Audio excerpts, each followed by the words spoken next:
Sitting here in observation of this fair town, a town I last set foot 183 years ago, I see a lot of familiarity in the surrounding landscape. In a few of your faces, I glimpse traces of your ancestors, people who I once knew and loved. I also notice many changes. To that I say, with full conviction and awareness, I am quite concerned. Are you concerned, my dear? Why, no, dear, not concerned at all. There is a lot about your time that perplexes me. For instance, earlier I asked a gentleman, where are everyone's horses? How do you travel? He informed me that there are many horses locked inside of your metal carriages. He called it horsepower. I do not understand this. It does not sound safe. How do you feed them all? Yes, there have been changes. My only question is, have they been for the better or worse? Excuse me, sir.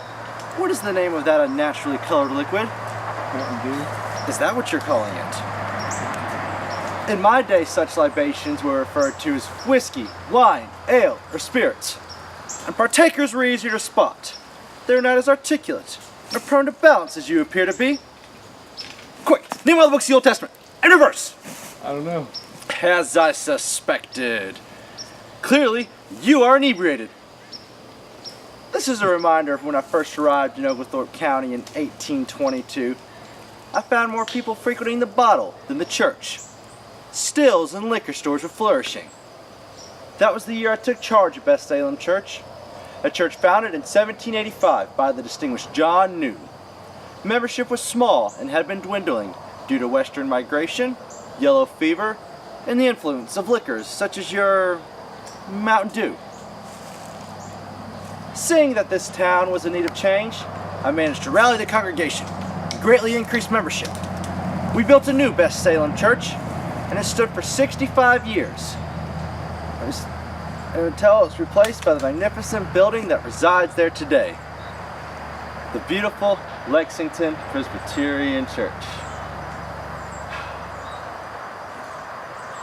Now, I was not only a teacher of the Lord's Word, like many ministers of my time, but I was also an educator. And judging by, I'm sorry, what was your name? Tyler? And judging by Tyler's lack of biblical knowledge, I am concerned there has been a steep decline in this regard.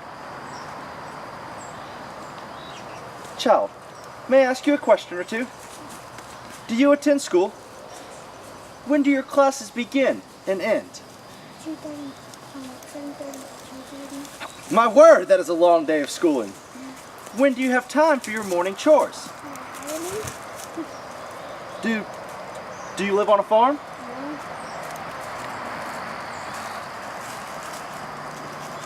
Looking around, I see a lot of soft hands. Who among you are farmers? Very peculiar. Yet none of them appear to be going hungry. Now, child, surely with all of your schooling, you can name the books of the Old Testament.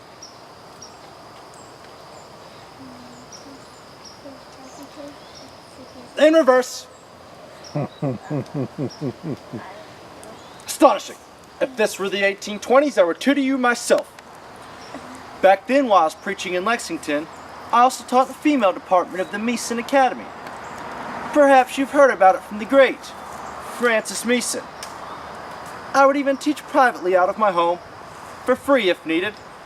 Education has long been my passion, but that's enough about me. Dear, go on, tell them the rest now, tell them the rest. Tell them what, my dear? Tell them how you helped start the Georgia Education Society in 1823, and it helped educate ministers of all faiths. Listen, these people aren't interested Oh, in. at least you've got to tell them your greatest accomplishment of all.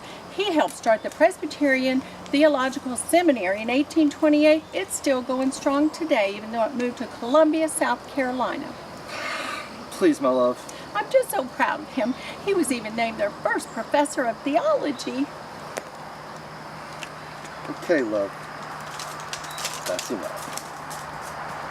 Clearly, there's some appreciation for the history of this town, and that gives me hope. Gives me hope too, dear.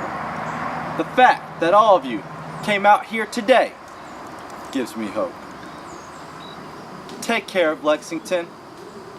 I leave it in your hard-drinking, slightly educated, yet miraculously well-fed hands.